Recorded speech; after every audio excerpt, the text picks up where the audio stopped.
Sebelumnya Ketua KPU Tangsel, Bambang Duwitoro dinyatakan positif COVID-19 dan menjalani perawatan di rumah sakit.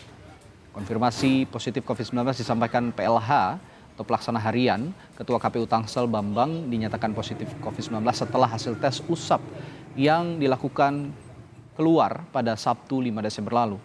Sejak dinyatakan positif, Bambang menjalani isolasi di salah satu rumah sakit di wilayah Tangerang Selatan.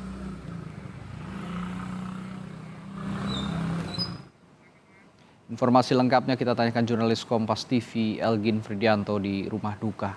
Elgin, apakah sudah diketahui dari mana penularan virus corona terhadap Ketua KPU Tangerang Selatan ini hingga dinyatakan terkonfirmasi positif COVID-19?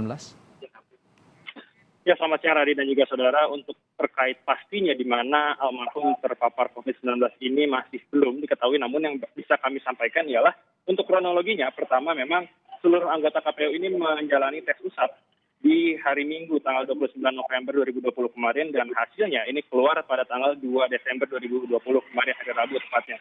Dan ini dinyatakan semua anggota KPU ini negatif COVID-19. Namun di hari berikutnya almarhum ternyata mengeluh sakit dan sebelumnya ini dianggap kelelahan karena terlalu banyak aktivitas yang dilakukan, apalagi kita ketahui seminggu sebelum adanya pilkada kemarin. Dan ternyata di hari berikutnya itu juga ternyata almarhum dibawa langsung ke rumah sakit dan langsung diinfus dan serta dilakukan tes usap ulang. Dan betul tadi saat 5 Desember keluar hasilnya ternyata almarhum terpapar COVID-19. Dan sejak saat itu almarhum dirawat dan juga tidak beraktivitas, termasuk saat hari pemilihan pilkada serentak pada tanggal 9 Desember kemarin. Dan perlu menjadi informasi, selama dirawat di rumah sakit Sari Asih Ciputat Tangerang Selatan, ini kondisi almarhum terus memburuk hingga dikabarkan sempat masuk ke ruang ICU. Dan perlu menjadi informasi bahwa almarhum ternyata memiliki masalah di sisi paru-paru dan sempat menggunakan ventilator hingga tadi pagi dinyatakan telah berpulang. Tadi. Ya, Elgin, selanjutnya apakah sudah dilakukan penelusuran atau tracing kontak erat dengan Ketua KPU Tangsel?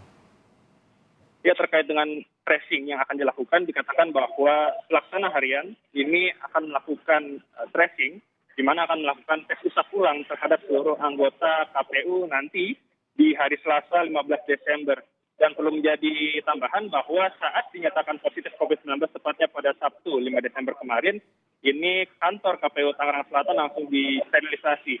Dan saat ini saya melaporkan tidak jauh dari rumah duka dan belum menjadi ketahui jenazah almarhum ini tidak dibawa dari rumah sakit Sari Asih ke rumah duka, tetapi langsung dimakamkan tepatnya di pemakaman khusus COVID-19 di kawasan Jombang, Ciputat, Tangerang Selatan. Dan untuk rumah duka yang tepat berada beberapa meter di belakang saya ini hanya bersifat simbolis saja. Beberapa anggota KPU datang untuk mengucapkan bela sungkawa terhadap keluarga dan banyak karangan bunga yang dikirim untuk keluarga untuk kemudian bersama-sama berdoa di rumah duka. Radi. Baik, Elgin Fridianto melaporkan langsung dari rumah duka Ketua KPU Tangerang Selatan yang meninggal dunia setelah terkena COVID-19.